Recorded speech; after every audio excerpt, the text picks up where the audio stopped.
বেদখলমুক্ত হ'ব শ্ৰী শ্ৰী নৰুৱা বালি সত্ৰৰ ভূমি। তৎপৰ নগাঁও জিলা প্ৰশাসন।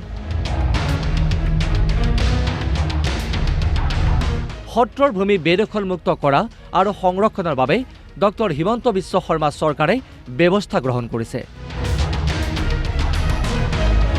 সত্ৰৰ ঐতিহাসিক, ধৰ্মীয় আৰু সাংস্কৃতিক ঐতিহ্য ৰক্ষাৰ বাবে কাম কৰিছে।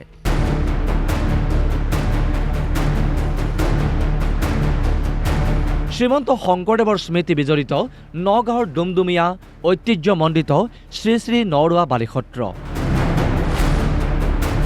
দীৰ্ঘদিন ধৰি সত্ৰৰ ভূমি বেদখল কৰি আহিছে একাংশ লোকে।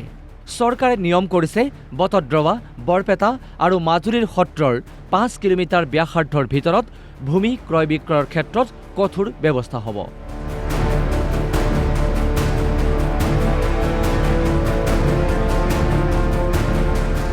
চৰকাৰৰ সিদ্ধান্তৰ পৰিপ্ৰেক্ষিতত নগাঁৱৰ জিলা আয়ুক্ত দেৱাশিষ শৰ্মাই নৰুৱা বালি সত্ৰ পৰিদৰ্শন কৰে। সত্ৰৰ ভূমি সুৰক্ষিত কৰাৰ আশ্বাস দিয়ে জিলা আয়ুক্তগৰাকীয়ে। ইতিমধ্যে মাননীয় মুখ্যমন্ত্ৰী ডাঙৰীয়াই হুকুম দিছে যে এতিয়াতো আপুনি কেইদিনমানৰ আগতে দেখিলেই যে সত্ৰৰ আশে পাশে কোনে একেবাৰে সেই অঞ্চলৰ যিখিনি ৰাইজ তাৰ বাদে বেলেগে মাটি কিনা বেচা কৰিব নোৱাৰিব। আৰু ইতিমধ্যে আমাক হুকুম দিয়া হৈছে যে সত্ৰৰ যোনখিনি বেদখল হৈ আছে মাটি, সেই বেদখল হোৱা মাটিখিনি দখলমুক্ত কৰিব লাগিব।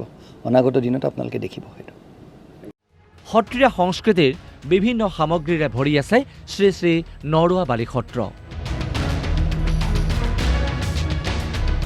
এই সামগ্ৰীসমূহৰ ভালদৰে সংৰক্ষণৰ ব্যৱস্থা ল'বলৈ মুখ্যমন্ত্ৰীক আহ্বান জনাই সত্ৰৰ লগত জড়িত লোকসকলে। মুখ্যমন্ত্ৰী মহোদয়, এই গুৰুজনাৰ সম্পদখিনি যাতে আমি সংৰক্ষণ কৰি ৰাখিব পাৰোঁ, তাৰ কাৰণে তেখেতে যথোচিত ব্যৱস্থা গ্ৰহণ কৰিব বুলি আমি আশাবাদী। আমি সত্ৰ পৰিচালনা সমিতিয়ে তেখেতক অধীৰ আগ্ৰহেৰে আমি আদৰণি জনাবৰ কাৰণে আমি প্ৰস্তুত হৈ আছোঁ।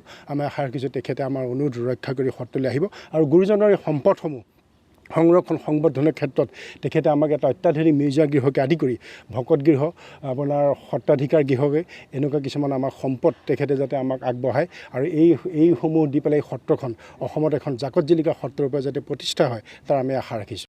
শ্ৰী শ্ৰী নৰুৱা বালি সত্ৰৰ ভূমি শীঘ্ৰেই বেদখলমুক্ত হোৱা বিচাৰে সকলোৱে। চৰকাৰে সত্ৰখনৰ সংৰক্ষণৰ ব্যৱস্থা ল'ব বুলি আশাবাদী ৰাইজ। বটদ্ৰৱাৰ পৰা মুস্তাফা ছামিম আহমেদৰ ৰিপৰ্ট, অসম লাইভ 24।